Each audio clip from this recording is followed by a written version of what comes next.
Le cercle du dolmen ouvre ses portes pour la première fois ce soir. On en reparle après.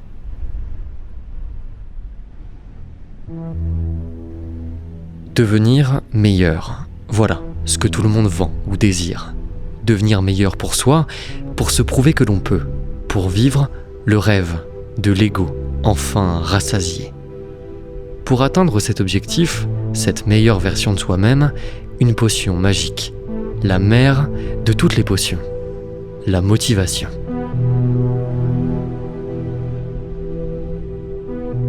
Et si je vous disais que cette histoire de motivation, de meilleure version de soi-même, était peut-être un mensonge, que la manière dont on parle aujourd'hui de la motivation sur Internet et dans les grands essais de développement personnel est non seulement désincarnée, mais risque de vous bloquer dans un cercle vicieux quasi pavlovien de boucles d'action inutiles qui vous satisferont sans pour autant vous faire bouger d'un pouce.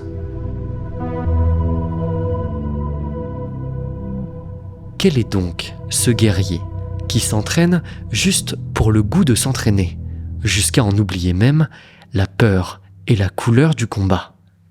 C'est ce dont je vous propose de parler aujourd'hui. Bienvenue au Dolmen.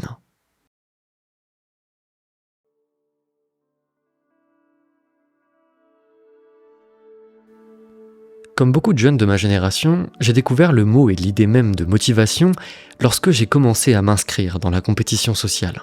Sport, travail, mode de vie, mise en avant et développement de soi. Le schéma est somme toute assez classique et je pense que vous serez beaucoup à vous y retrouver plus ou moins facilement. La motivation m'était alors présentée comme ce qui distanciait ceux qui avançaient et les autres. Or, me concernant, la motivation n'a jamais été un souci. D'ailleurs, qu'est-ce que la motivation, au fond, si ce n'est la capacité de désirer et d'agir selon ce désir? Rien de plus naturel que cela, en somme. Découvrir, désirer et agir pour acquérir. J'ai toujours su faire, et vous savez faire de manière instinctive. C'est un comportement on ne peut plus naturel. La motivation correspond simplement à la capacité d'accession à un désir. Pas de quoi en faire toute une histoire. Et pourtant...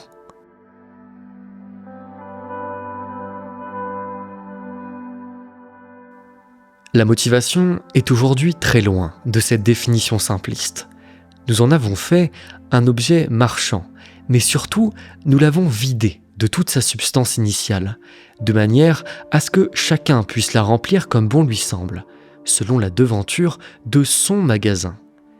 Ce qui n'était à l'origine qu'un moyen d'atteindre un rêve donné devient le rêve en tant que tel.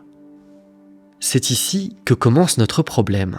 C'est cette prise d'indépendance de la motivation, comme objet à part entière, qu'il nous faudrait développer et hypertrophier à tout prix, que nous allons aujourd'hui légèrement déconstruire.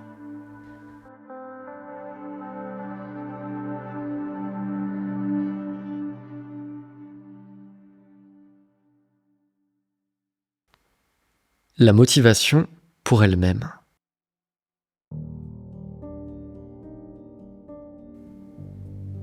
Vous désirez bien davantage vous envisager comme un être motivé et être perçu comme tel plutôt que de réaliser quelconque quête pour laquelle cette motivation pourrait vous être utile. Premier problème.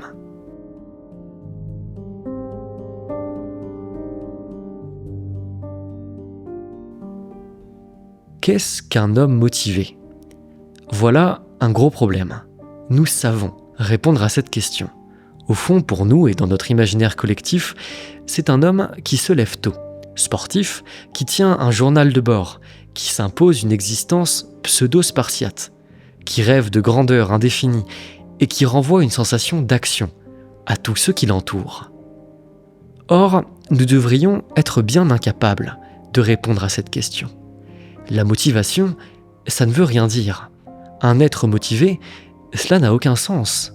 La motivation est toujours un assujetti, un sine qua non du but en question. Nous avons pourtant construit un pack marchand de l'homme motivé, un homo motivus, un archétype adaptable, mais toujours dans l'action, toujours motivé. Mais motivé à quoi ? Motivé pourquoi ? Cette question, nous l'avons doucement évincée. Ce qui compte, ce n'est plus la cause à laquelle on se soumet, mais l'attitude de contraction et de conquête qui habituellement en découle naturellement. L'homme motivé, ne savant plus trop pourquoi il devrait être motivé, en arrive à prendre la motivation comme témoin de la justesse de son action. Il se contente de remplir sa checklist du jour et s'endormira serein, certain d'être sur la bonne voie, d'être dans la course. Au mieux, lorsqu'il se trouve forcé de répondre à cet impensé, à ce pourquoi, il répond, comme un demi-habile, pour moi, pour devenir la meilleure version de moi-même, pour la liberté, autant de manières de ne rien dire.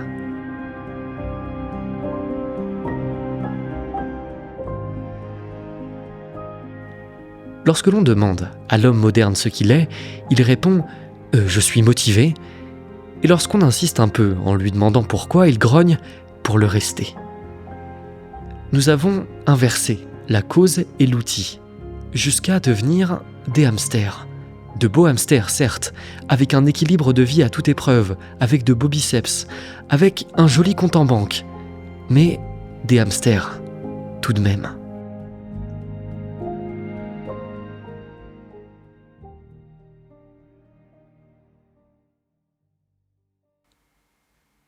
Sisyphe sur un tapis roulant.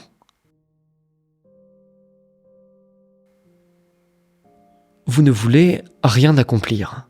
Ce qui compte, c'est que vous puissiez vous gaver d'une illusion d'action, vous voir comme un être agissant, comme le hamster dans sa roue. Plutôt que d'avoir à fixer une mission, une tâche, une quête qui vous dépasse en tout point, vous préférez rejoindre le club des hamsters.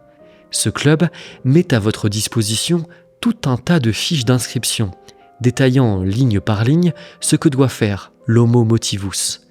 Il doit rigidifier son existence, veiller à son équilibre nutritionnel, forger son corps bien sûr, dompter son esprit et courir dans sa roue, de 8 à 12.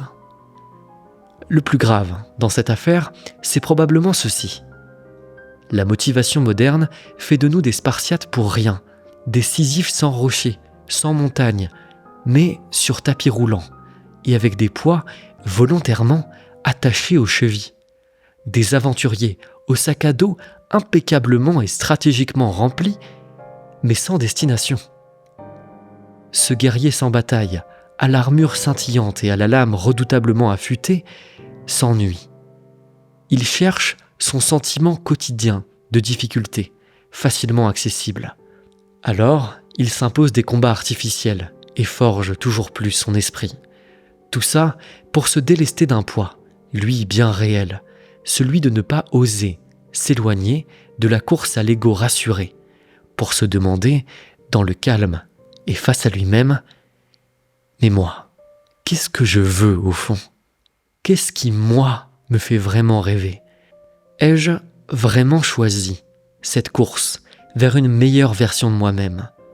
Ou est-ce que je me l'impose pour ne pas avoir à me regarder bien en face, une fois pour toutes ? Personnellement, je ne peux m'empêcher de trouver cette destination un brin ridicule. Se polir, se forger, l'âme, l'esprit et le corps, juste pour le goût de le faire, sans pourquoi, sans but, sans rêve. N'est-ce pas un brin manqué d'ambition ? La véritable motivation découle toujours d'un juste pourquoi.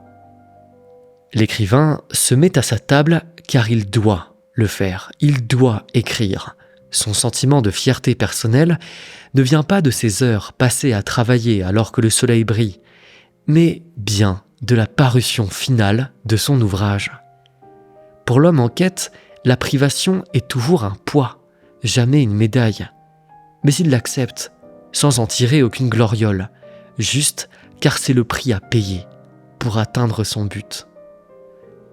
Le véritable guerrier ne trouve pas son bonheur dans l'entraînement, ni même dans la bataille, qu'il préférerait éviter, mais bien dans son retour sain et sauf dans son foyer, une fois l'adversaire vaincu. Il ne se forge pas pour le plaisir, mais parce que la vie le lui impose. Aujourd'hui, sur ce plan-là, la vie ne nous impose plus grand-chose. Alors nous singeons les habitudes des agissants, dans le vent et pour rien.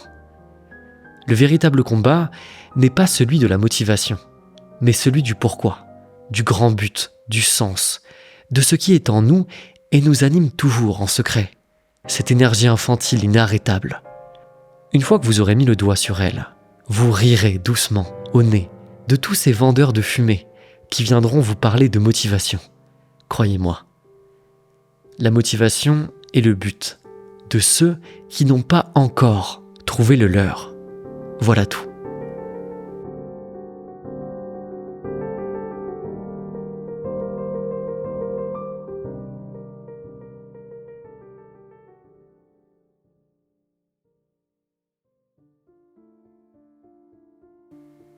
Nous arrivons à la fin de cet épisode. J'espère que ce bref raisonnement sur la motivation vous aura plu. Comme je vous le disais, en tout début d'épisode, je lance le Cercle du Dolmen, un espace communautaire pour vos esprits et vos projets. En rejoignant ce Discord, vous accéderez à mes conférences exclusives, une fois par mois. Vous pourrez participer à nos soirées réflexions en vocal à chaque sortie d'épisode du Dolmen. Vous pourrez également partager vos réflexions avec les autres membres du cercle, nourrir vos esprits de nombreuses recommandations, lectures, vidéos et podcasts. Ce cercle met à votre disposition un espace dédié et personnel pour vos réflexions, vos projets et vos idées. J'ai pensé ce cercle comme un regroupement d'esprits, curieux, créatifs et en quête, pour échanger des idées et faire avancer vos projets dans une émulation collective. Au cercle, nos sujets d'intérêt seront larges et variés. Philosophie, littérature, développement personnel, poésie, sortie d'ouvrages, spiritualité, quête de soi, tout y passera. Pour ce premier mois au cercle, en plus de nos 2 soirées discussions mensuelles, je vous propose une conférence exclusive sur l'éthos du guerrier, qui, je pense, devrait vraiment vous intéresser. Je sais que beaucoup d'entre vous ont besoin de cet espace pour satisfaire leur curiosité, structurer leurs projets et découvrir de nouveaux horizons intellectuels. Mais j'ai décidé d'ouvrir cet espace petit à petit, de manière à conserver une certaine intimité. Pour ce premier mois au cercle, 50 places sont disponibles. Pour rejoindre le cercle, rendez-vous sur ma page Patreon. Souscrivez à l'offre « Rejoindre le cercle » et vous aurez ensuite accès au serveur Discord et à l'intégralité de son contenu. Le lien est en description. Je vous donne donc rendez-vous dès demain soir, mercredi 20h, pour une première soirée réflexion, dans la continuation de cet épisode, intitulé « L'Homo Motivus » ou « Comment sortir de la boucle de la motivation ». Si l'épisode d'aujourd'hui déclenche chez vous des questionnements et des réflexions, ce sera le lieu et le moment pour en discuter. Tous les détails sur le cercle sont disponibles sur ma page Patreon. Et quant à moi, il est temps de vous dire à la prochaine.